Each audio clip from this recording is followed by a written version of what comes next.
د سیمې هیواد او د نړۍ تازه خبرونه هر غړي د کندوز رادیو څخه مه هېروئ.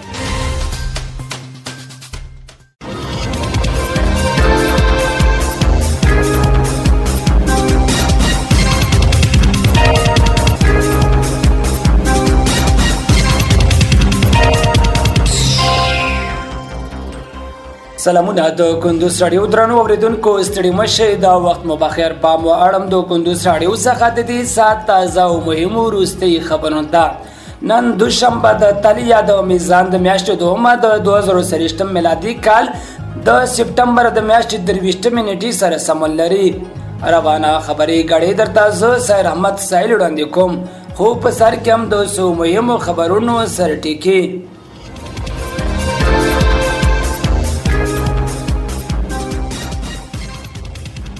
کندوز کې د نږدې 19 میلیون افغانۍ په لګښت یو ښوونځي ته ودانۍ جوړه شوه.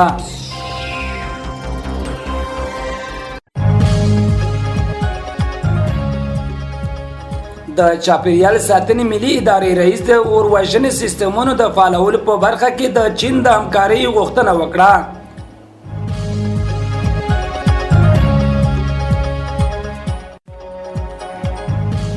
او د افغانستان فوټسال ملي لوبډله د نړیوال جام بل پړاو ته لار پیدا کړه.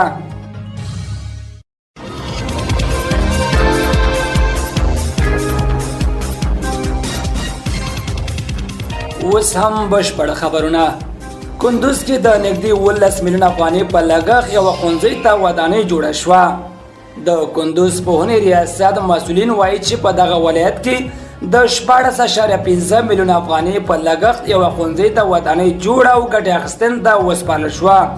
د خبر له مخې په کندوز ولایت کې د یونیسیار دفتر له لوري د 14,500,000 افغانۍ په لګښت استاد عبدالله ښوونځي ته ودانۍ جوړه او ګټه اخیستنې ته وسپارل شوه. نوموړي وویل چې دغه ودانۍ 8 درسي ټولګي، یو کمپیوټر لیب، 2 اداري خونې، احاطوي دیوال، د لمریزې برېښنا سیستم، شنه ساحه، د اوبو رسولو شبکه، د زده کوونکو لپاره د لوبو میدان او نورې اړوندې اسانتیاوې لري. د سیمې یو شمېر اوسېدونکي د دغه ښوونځي په جوړېدو ځایي مسؤلینو او همکارو بنسټونو څخه د مننې په ترڅ کې له دولت څخه د ټولګټو پروژو د پلي کولو غوښتنه کوي.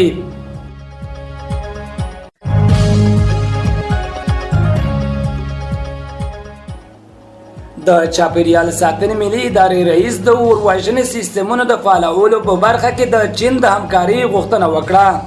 د چاپیریال ساتنې ملي ادارې عمومي رئیس مولوي مطیع الله خالص پرون په کابل کې د چین سفارت له شهر دافي روبایو سره کتلې دي.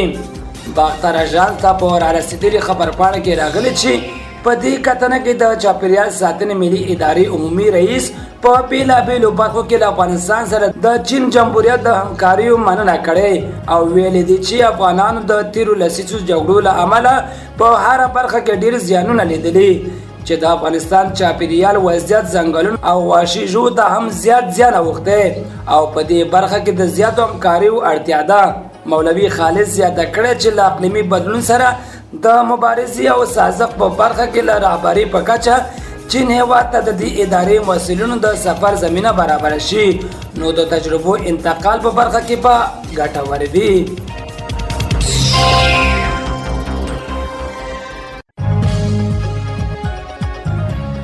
او د افغانستان فوټسال ملي لوبډلې د نړیوال جام بل پړاو ته لاره پیدا کړه.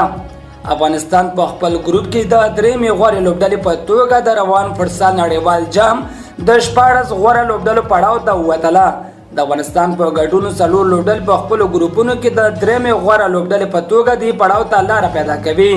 د فوټسال نړیوال جام د 6 ګروپونو څخه 2 غوړه لوبډلې 14 پړاو ته په مستقیمه توګه ولایت ټولو ګروپونو څخه 4 هغه لوبډلې هم لاره مومي چې امتیازونه یې له نورو لوبډلو لوړ وي.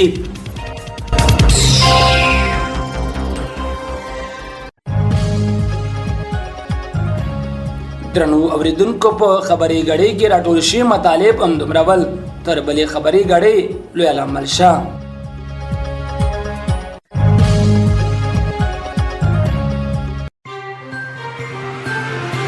د سیمې هیواد او د نړۍ تازه خبرونه هر غړي د کندوز رادیو څخه مه هېروئ.